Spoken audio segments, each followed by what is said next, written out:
Are you getting bored of this yet? How about the old people over there? I'm going to talk for about an hour and a half. This is the first time I've been able to talk in 40 years, or 34, whatever it is, since I left. Lou Fry is a marvelous young man, or was when I first met him. And he wasn't much, but he did have a magnificent fiancée. Republicans had to find little places to hide. I'm going to explain something to younger people. How many young people here would like to be governor? Well, we need some blood. We need some blood. You see all these older gentlemen that spoke earlier? They are all fruit of my loins. That's a bit of...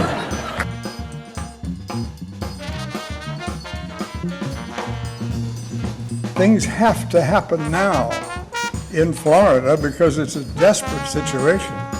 Desperate. We have so many more people. They should have had a big sign up, "Don't come down from Alabama," when I came down.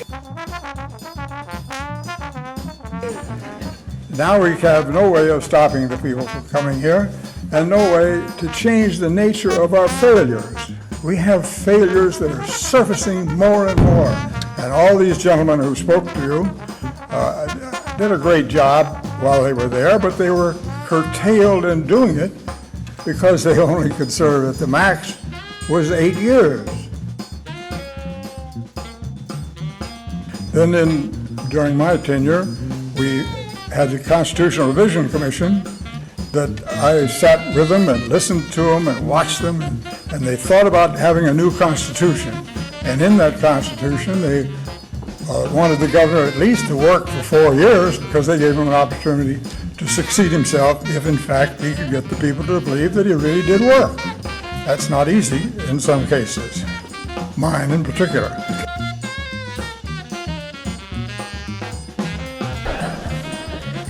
The aquifer will no longer support today's Florida, much less your Florida of 10, 20 years from now. When 10, 20 years, I'll be 100, and I'll come see how you're doing. So they'll have a bunch of more governors, and I'll still be alive.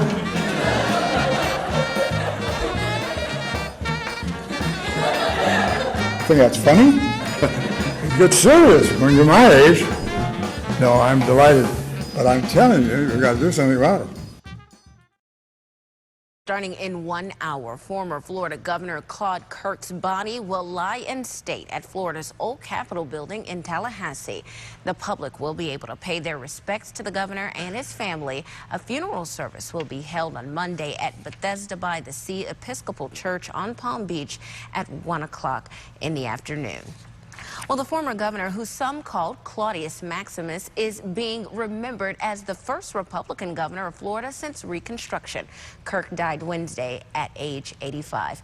As Mike Vasalinda tells us from our exclusive Tallahassee bureau, Claude Kirk was both forward-thinking and considered a maverick. I, Claude Kirk. On the January day he was inaugurated, Claude Kirk surprised Florida's political leadership with this announcement. Calling for a special session of the legislature. Kirk hadn't bothered telling anyone what he was doing. 1967 also saw Kirk sign legislation that paved the way for Disney World to operate as its own government. Kirk tangled with lawmakers over salaries, and he saw the legislature move from a backwoods institution to a modern body. Kirk hated sharing power with the elected state cabinet, referring to them as the Seven Dwarfs. In 1968, after lawmakers approved a tax hike to pay teachers, Kirk vetoed the budget, causing teachers to strike for the first time in the United States. Kirk also spent much of 1968 actively campaigning for Republican presidential candidates, hoping to be named vice president.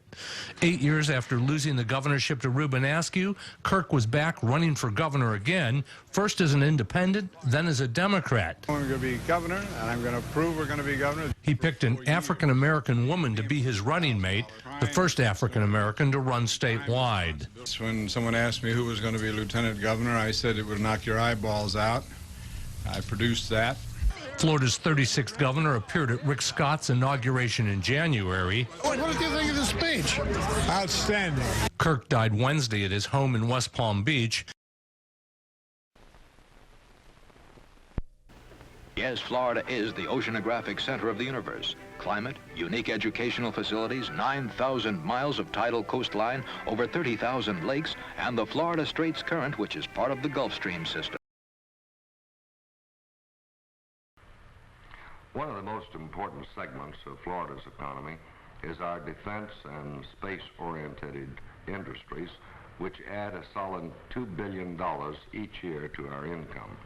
I want to commend the executives of the more than 50 major Florida aerospace, electronic, and allied type firms who will hold a two-day seminar in Orlando, January 20th and 21st, for the purpose of discussing how they can better serve the defense market and meet the needs through these Florida firms.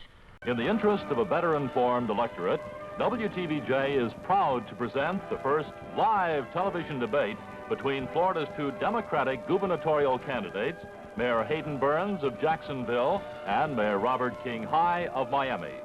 To moderate, WTVJ's news director, Ralph Renning.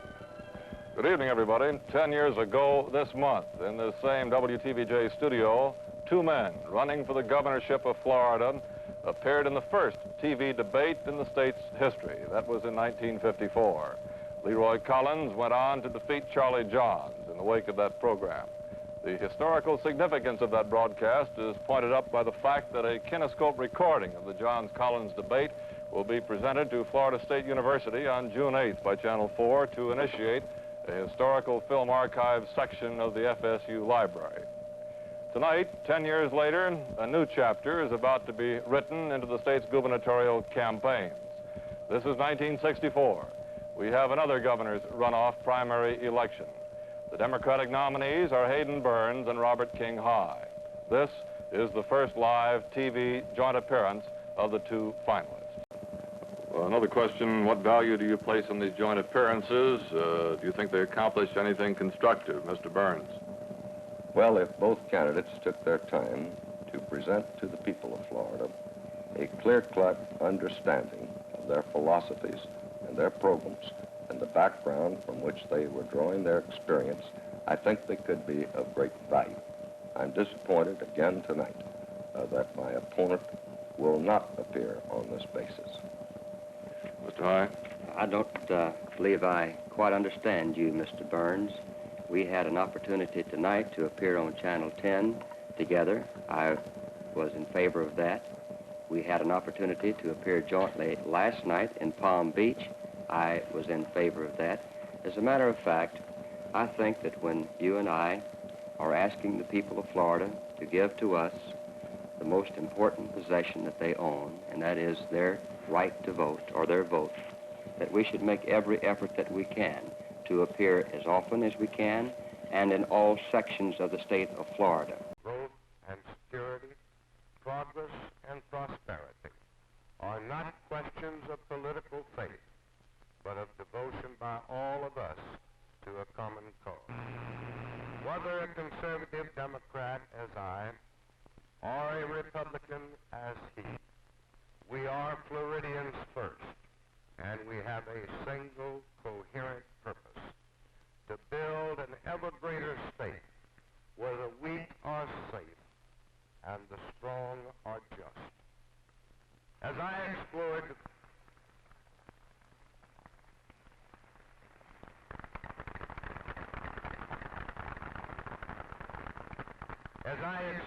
the peaks and valleys of executive leadership, I was blessed with the forbearance, patience, support, and understanding of a gracious companion, my wife Mildred, who supported me in times of happiness and adversity, success and frustration. And though we will leave it to history to judge the merits of my administration, I know now that Florida has never had a finer First Lady. My fellow Floridians, there are moments which live forever in the memory of man. This to me is just such a moment. I am engulfed by gratitude to you, the citizens of Florida, for the great confidence expressed in your selection of me as your governor. I am humbled in the knowledge that so many people from so many walks of life gave of their time, their energy, and their talents to make it possible for me to stand here at this unique moment in Florida's history. Appreciation for the help, the support, the devotion of others can be expressed in many ways. It could be expressed by a simple thank you, or it could be expressed with flowery oratory. I prefer to express my appreciation in serving you as I have promised by constructive action.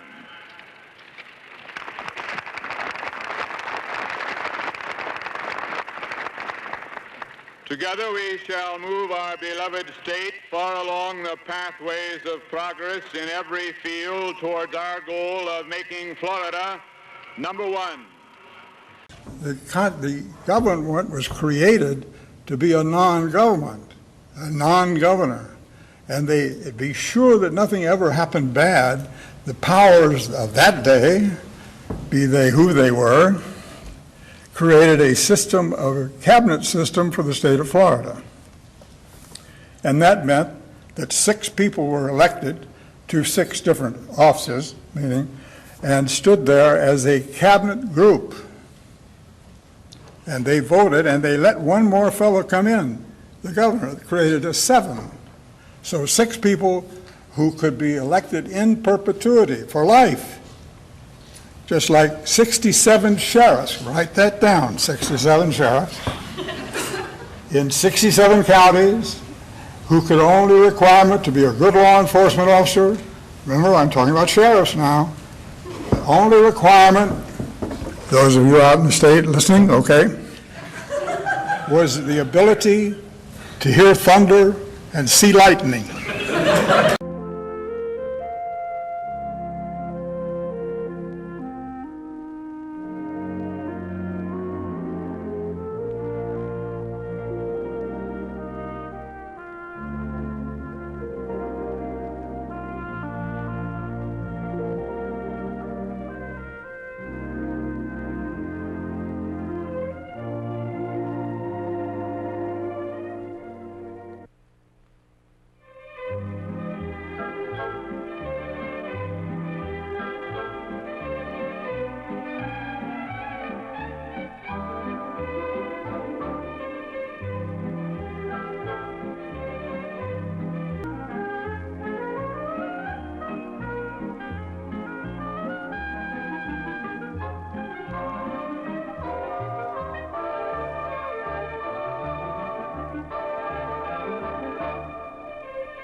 I heard about the wonderful lotto. It's up to 20 million again.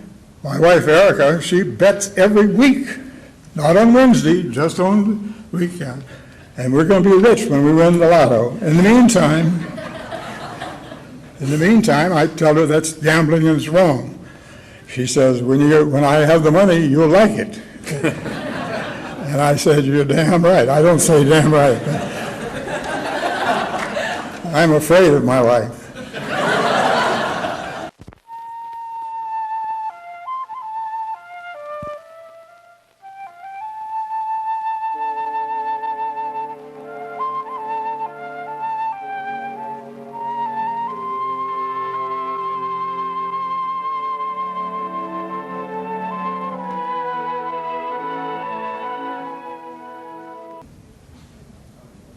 You doing all right? The last subject is water. Put the water down. Imagine having to carry a bottle of water around. The seriousness of the water shortage in Florida is phenomenal. The legislature hasn't looked at it. The other governors have been great workers in following my environmental suggestions. They've added and made things. The EPA of the United States of America started in the Kirk administration when Nat Reed said, I want to explain to you, Governor, what environment means. I want to explain to you how you spell conservation. He realized I'd been at the University of Alabama and I didn't spell too well. That's why he was saying that. And that's what we learned about it. And from there, it became our Department of Environmental Regulation here in Florida. And from that, we taught Nixon how to spell environment, how to spell, what's the other one? Conservation, that's right. Well, you're doing good. And from that came the President's Council on the Environment, which was about 20 or 25 young men in a little office across from the White House called the President's Council on the Environment. From that became the Department of Environmental Regulation, or the Environmental Protection Agency.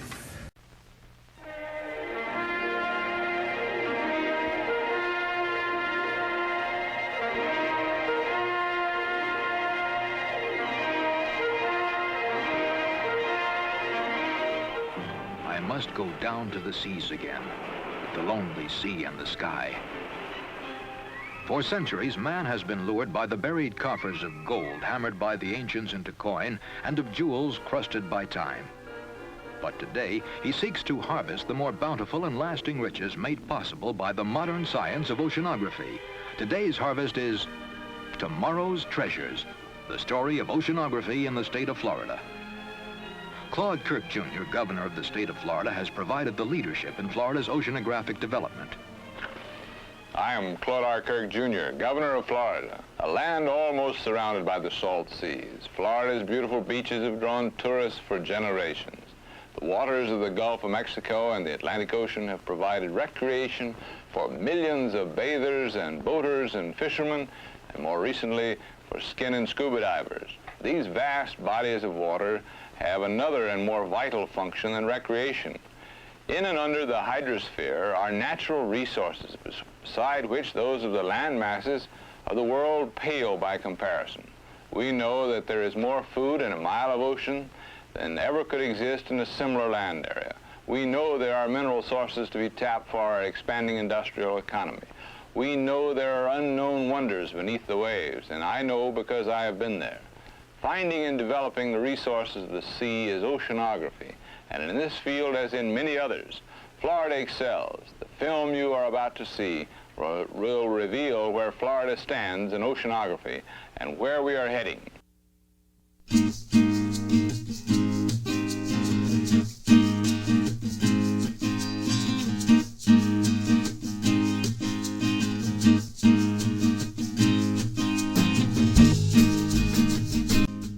I think that you see the desperation position of the Democratic Party on the ridiculous extremes that we have, and I have to be polite in the sense of my criticism of the Attorney General, who is a cabinet officer and a Texan, but nonetheless, you have the ridiculous extremes and the failures of both sides. Here you have the Attorney General who has abdicated his position of leadership for a law when he's saying that we're not going to do anything but to protect the law officer's life. Now that's a ridiculous assumption. And on the other side, you see the failure of the Democratic administration in Chicago when suddenly the mayor has to say we're going to shoot to kill. Now that's a ridiculous extreme. And it was all Democrats, which is great. I was a Democrat. Everybody had to be a Democrat. I was a Democrat at the University of Alabama, where I'm the only person in my family ever went to real school, the University of Alabama, which of course is much better than some other schools I could name. Well, I dug the dirt for this one, so I'm not going to name this one. I dug the dirt that started this place. That's how important government is, how exciting it can be. But I was about to tell you, as we think about all these Democrats, and everybody had to be one. There were good ones, bad ones, little ones, big ones. But we weren't teaching A new Southern school strategy emerged in Washington and New Orleans today, one aimed at making desegregation standards apply uniformly throughout the nation.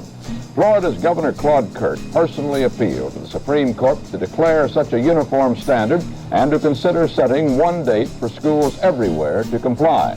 The Attorneys General of Alabama, Louisiana, and Mississippi announced a joint legal effort to make all public schools conform to the desegregation rules applied to the South. They said their first move will be to intervene as friends of the court in the Pasadena, California case, where school authorities have been given until September to submit a plan for desegregating. There was also 67 other people that you had to see if you wanted to be governor. And they happened to run the school system of the county. And they were called superintendents or commissioners of education, and they too were elected in perpetuity because all they had to do was hear thunder, see lightning, major requirements.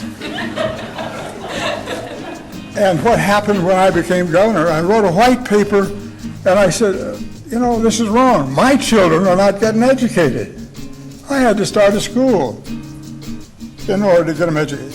Is this the sort of thing I should talk about? You're doing great. Garvin. Talk into the mic, if you would, please, sir. I'll talk where I want to talk. I know. Nothing has changed. The public school system of Manatee County, Florida, was to have been desegregated today under an order from a federal judge, whose order was upheld last Friday by the Supreme Court. But Florida's Governor Claude Kirk personally intervened, claiming he was determined to exercise our rights. He assumed control of the school system and ordered teachers and pupils to ignore the court order. Probably not since George Wallace made his stand in the schoolhouse doorway in Alabama in 1963, as a state governor placed himself in such direct conflict with the federal government. This afternoon, Federal Judge Ben Krinsman, acting at the request of the Justice Department, called Kirk personally to account for his actions. He issued a restraining order against the governor to keep him from interfering with the rulings of the court, and he directed Kirk to appear before him tomorrow to show cause why he should not be held in contempt. Meantime, school was conducted as usual in Manatee County. Here is a report from ABC's Don Farmer in Bradenton. School officials here in Manatee County were ready to desegregate this morning. The bus routes had been altered. 2,600 students were set to attend different schools. Some whites were unhappy, but no one expected any trouble. Then Governor Kirk stepped in. He took over the schools and stopped the planned integration. The court order was ignored. The school superintendent went home. The governor occupied the superintendent's office. He said his major objection to the order was its enforcement so near the end of the school year. We're involved here in forced busing. Now, that's the clearest cut, most violent circumstance in the nation and world's history is right here. It's as though you took a man out of Rayford's death row and you took him down the hall and you put him in that electric chair and you pushed the switch while he was on appeal. But even with all of that, if the law, after we've been in every court and done everything that is legally proper within the confines of the law, and Plan B is the order, then God save the nation, but that's what we'll implement. School attendance was off about 5%, but the children showed no evidence of the controversy churned up by the adults. Black citizens here were not surprised by the governor's action, but they did not like it. Well, I just had a chance to talk with a few of the Negro people on last night, and they think it's a disgrace that the governor would come in and take such action at this time. The questions raised here are moral, legal, and political. The governor says it's immoral to disrupt the students. The governor's defiance of the Supreme Court may be a legal matter. And observers here say that politics is involved. They point out the governor may run for re-election this year, and in a campaign there is no more explosive issue than school integration. Don Farmer, ABC News, in Bradenton, Florida. Oh, by the way, I wanted to tell you, I was in a lot of things, but I was the most productive governor in Florida's history. I had 2 children on state time, on state property, and they've gone on to be just great. Kirk ignored the school crisis long enough to show off his newly born son. Before flying to Bradenton late this afternoon, Kirk had strong words for the courts and ABC's Gregory Jackson. Confrontation has been turned 180 degrees. The federal government is the violator and I am the man who asks for law. I am the man who asks for his day in court. I am the man who pleads for hearing of my grievance. Well, why don't you follow the federal law which ordered desegregation? I am. It ordered Oh, desegregation. you're a fool. This is the #1 compliant state in the nation. And I tell you that you can tell your broadcasters in New York, as soon as they comply, as much as Florida has, as the #1 state in the nation in compliance, that's the whole difference. I want to say that I'll match my record of production against any other governors. I have 7 children, 12 grandchildren, and with any luck today, over in St. Johns County, I may become a great-grandfather. Now that's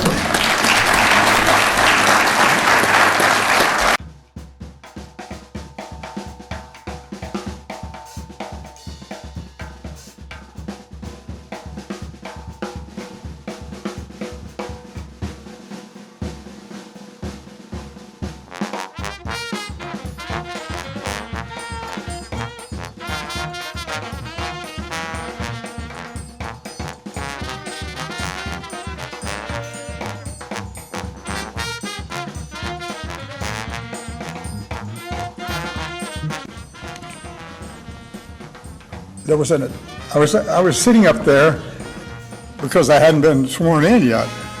It was actually 66, wasn't it? And I was sitting up there listening in the Senate chambers, listening to all the brains of Florida that were in front of me. They were all members of that commission. A lot of smart guys, really nice guys, a lot of them. One sitting right over there was ex-Governor Charlie Johns. He wasn't too bright, but he was the ex-governor, Charlie Johns. He got to be governor by accident of a death. But then again, over here on the left-hand side of me, and the chairman, of course, was... Mountain to Mohammed. This will have it? Okay. The chairman was a very famous lawyer, was there, and I kept watching this young man come back and forth, up to the speaker's rostrum there in the Senate building, Senate chamber. And finally I turned to him and whispered, because I wasn't supposed to say anything. I said, "What's that young man over there that keeps coming? I could really do something with him, and I just got elected myself, you know." I said, "Man, he's got some polish and some talent. That's a Democrat I could like. Get rid of all those old puzzle-gutted crooks that are the other kind." I said, "What is that fellow's name? Because I want to remember him." Chesterfield Smith turned to me and said, "Name's Reuben Askew." This is Politathon 70, coming to you direct from the stage of the Miami Beach Auditorium. The office of governor began with a descriptive film. Then each candidate was introduced and made an opening statement.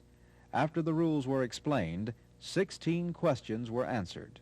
We go directly to 2 of those questions. Gentlemen, will come from Jacksonville, the communicator Jim Lewis. Thanks, John, and on the line with me again, executive producer of News and Public Affairs for WJCT, Dick Brown. Dick, what is the Jacksonville question, please? This question comes from Mrs. Ralph Bald, 5354 Whitney Street here in Jacksonville, and it's of particular interest to people in our community. That question is, what leadership would you exert to compel the legislature to fund schools so that each child has an equal education? You all hear the question, gentlemen? All right, 1 minute allocated. Governor Kirk. We've been trying to get the legislature to restructure education since I became governor. And over again, the legislature has refused, but has only pumped more and more money into the EDSL system that they have. And more gas in an EDSL doesn't make it any good. 1 out of 3 children in Florida is not coming out of the 12th grade. And this is the failure of the system, not money. Fortunately, Jacksonville has changed its style of government there, and they have an appointive superintendent. And of course, I want an appointive superintendent for the entire state, or a commissioner for the entire state.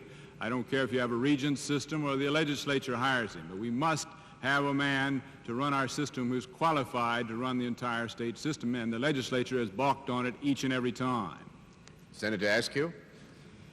Well, it's interesting that each time the governor speaks of restructuring education, what he usually means is to abolish Floyd Christian's job and place the whole educational system in his office.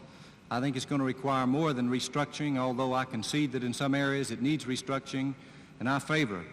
I also know that until such time as we have some type of equality of assessment throughout the state, one county is going to wind up paying more than its share of the total burden to educate our school children.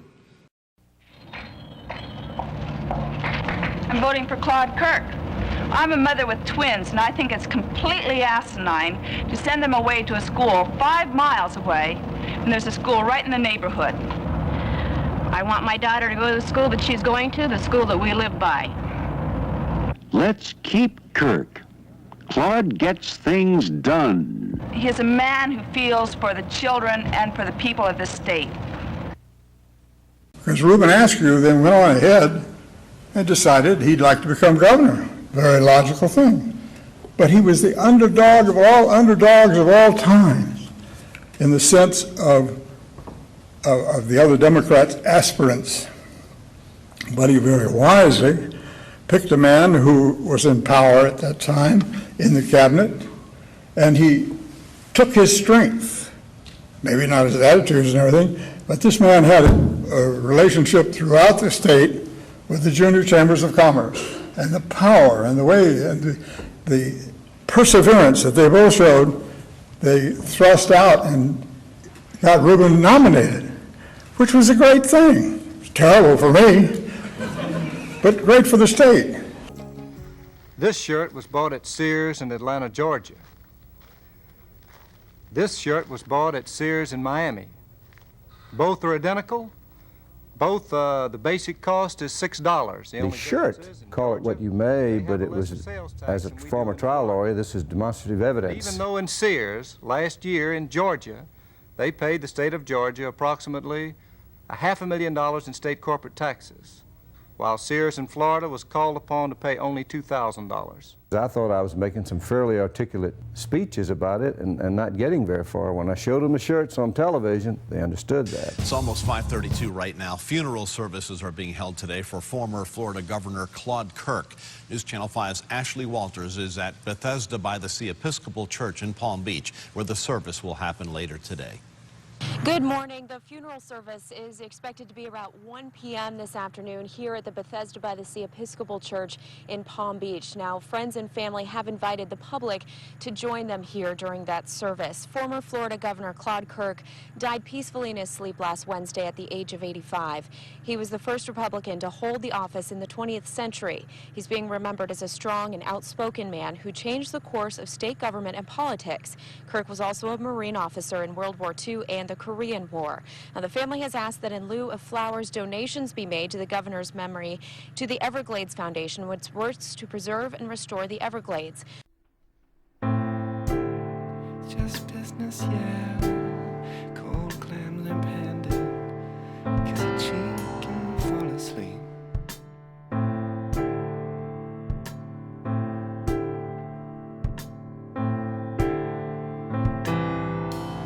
Shouldn't this feel good? You have no need. Our rural areas, too, wear the shroud of air pollution. One example is Central Florida, where fluorides given off in the processing of phosphates for fertilizer have damaged the citrus and cattle industries that form the mainstay of the local economy. Pulled from the brain, dropped in a path.